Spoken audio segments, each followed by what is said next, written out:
We've seen in the first two lectures how we can represent any periodic function by a Fourier series. This typically consists of an infinite number of sine and or cosine terms having frequencies equal to that of the fundamental frequency of the function or integer multiples of this fundamental. These are known as harmonics. We can think of our Fourier series as either allowing us to construct a periodic function, alternatively giving us a new function. Here we'll call this f of frequency, which tells us the frequency components present in our original function, f of time. It also tells us the amplitude of these components. If we know one of f of frequency or f of time, we can find the other complementary function.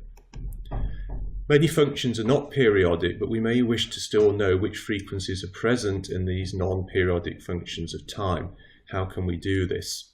We can think of a non-periodic function as a periodic function in the limit as the period gets longer and longer and eventually tends to infinity.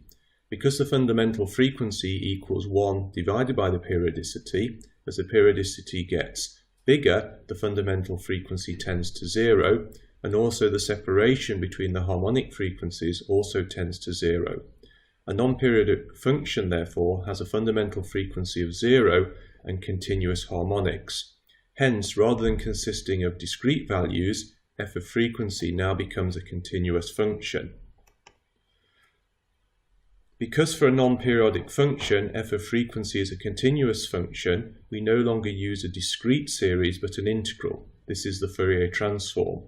Instead of separate sine and cosine functions, we use a complex exponential form, and we also use angular frequency omega rather than frequency f to avoid factors of 2 pi in our equations.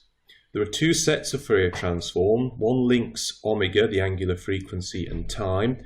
The other links x and k, where k is the wave number or wave vector. Omega and t and x and k are said to be conjugate variables. If we take the Fourier transform of a function of time, f of t, the transform tells us which frequency components and their amplitudes are present in f of t.